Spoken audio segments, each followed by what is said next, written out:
కో chairman Sridhar Goud గారు, మరి వేదిక మీద ఉన్న మన కంపెనీ నాయకులు,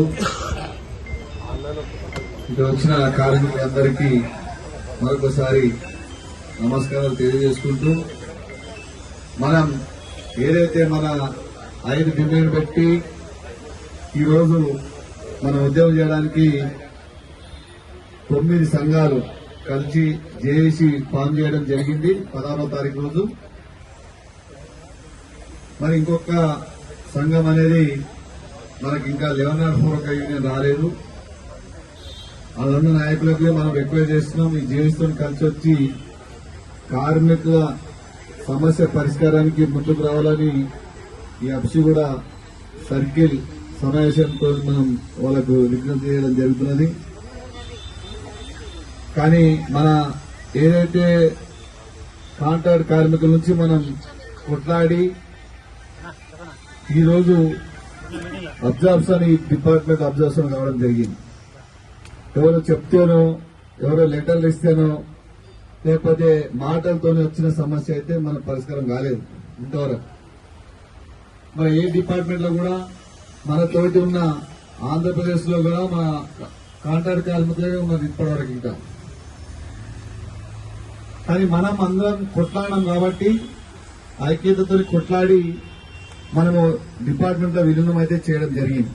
ఆ చేస్తూ మనకు 2017లో విలీనం చేసుకుని 2019లో మనకు స్టాండింగ్ ఆర్డర్ అని కొత్త రూల్స్ పెట్టి మనకు మళ్ళా ఇబ్బంది పాలు చేయడం జరిగింది. మనం అబ్జర్వ్ చేసినాం, చాలా సంతోషించినాం. సరే, మనకు జీతం తక్కువ జీతంతో స్పే స్కేల్తో అబ్జర్వేషన్ చేసుకున్నా మనం రెగ్యులర్ అయిపోయినాం, మన సమస్య అనేది తీరిపోయింది, ఇక మనం అనుకున్న సాధించుకున్నామని అనుకున్నాం. కానీ లాస్ట్కి వస్తారకే 2019లో మనకు స్టాండింగ్ ఆర్డర్ అనే వేరే రూల్స్ తీసుకొచ్చి మనకు మళ్ళా అదే వ్యవస్థలు ఉండలేక నెలకు జీతం వచ్చేటట్టు అన్ని విధాల కొన్ని సౌకర్యాలు కల్పించి మనకు అబ్జర్వేషన్ చేసుకున్నామని చెప్పింది. అప్పటి నుంచి మనం కొట్లాడుతూనే ఉన్నాం. 2014 నుంచి అన్ని సంఘాలు ఈ సమస్య ఒకే రూల్స్ ఉండాలా, వీళ్ళకి అన్యాయం జరుగుతుంది, స్టాండింగ్ ఆర్డర్ ఇవ్వద్దు, అందరికీ ఏపీఎస్సీ సర్వీసులు చేయాలని కొట్లాడడానికి అందరం కలిసి కొట్లాడినాం. కానీ ఆ రోజు సంఘాలు నిలబడకపోవడం వల్ల, ఆ రోజున్న నాయకత్వం నిలబడకపోవడం వల్ల మనకు ఆ రోజు స్టాండింగ్ ఆర్డర్ రావడం జరిగింది. ఇప్పుడు అదే 2019లో ఏదైతే టీటఫ్ ఉద్యమంలో అప్పుడున్న నాయకులు గట్టిగా నిలబడితే మాత్రం తప్పకుండా మనకు ఏపీఎస్సీ రూల్స్ వచ్చేది, ఇప్పటికీ మనకు న్యాయం జరిగేది. అప్పటి నుంచి మనం ఇంకా కొట్లాడుతూ ఉన్నాం.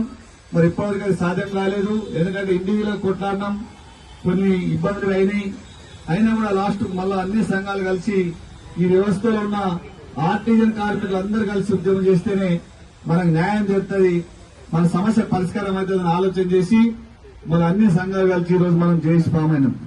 మరి ఇప్పుడైనా కార్మికులు ఆలోచన చేయాలా, అందరూ ధైర్యంగా తెలుసుకోవాలి. ఎందుకంటే మన అందరూ బయటకు వచ్చినప్పుడే మన సమస్య పరిష్కారం అవుతుంది.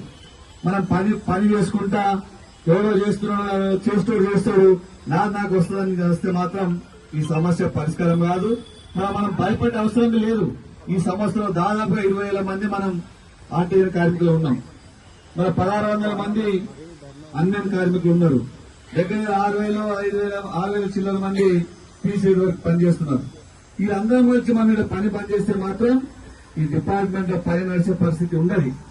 ధైర్యంగా మనం అందరం ఒకటి మనం పని బంద్ చేస్తే డిపార్ట్మెంట్ గాని ప్రభుత్వం గాని దిగొచ్చి మన సమస్య పరిష్కారం అవకాశం ఉన్నది.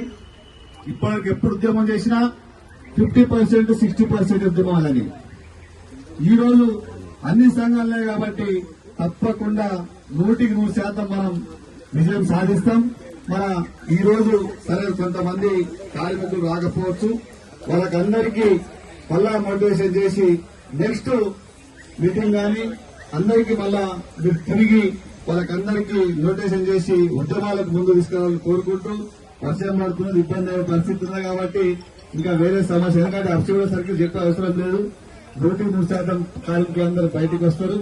మన ఇంతకుముందు 90% వచ్చేది, ఆ 10% అయినా కూడా ఇప్పుడు అన్ని సంఘాలు మనం అందరం కలిసినాం కాబట్టి పెద్ద ఇబ్బంది లేదు.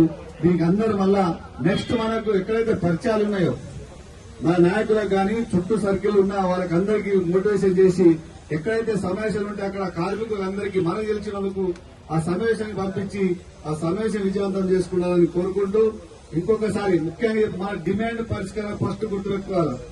మనం ఏదైతే అనుకుంటున్నామో సాధించాలంటే మనం 10 రోజులు గాని 15 రోజులు గాని నెల రోజులు గాని సమ్మెలో పాల్గొంటే తప్ప మన సమస్య పరిష్కారం కాదు.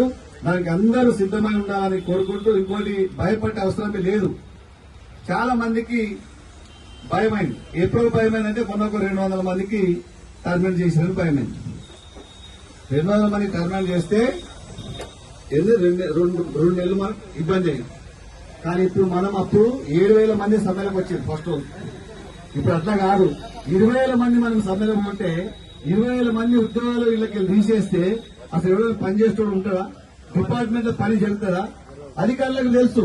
ఎందుకంటే పని చేసేది ఆర్టీఐ కార్మికులను వాళ్ళు పెట్టుకుంటారు, మనకు కూడా తెలుసు. కానీ మనకేంటంటే మన చేతిలో ఉన్న పవర్ మనం ఉపయోగించుకుంటలేము. ఆ భయం వల్ల ఏమవుతుందంటే పవర్ అనేది నీరు గారిపోతున్నది. ఆ భయం ఒకటి తీసేసేయండి.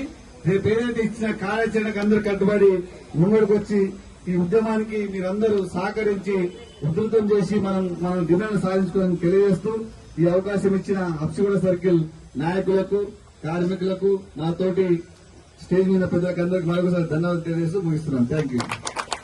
థ్యాంక్ యూ అన్న. చైర్మన్ గారు కంటిన్యూ ప్రకటించాలని విజ్ఞప్తి చేస్తా ఉన్నాను. ఇది ముందు పేరు చదివితే అయిపోతుంది.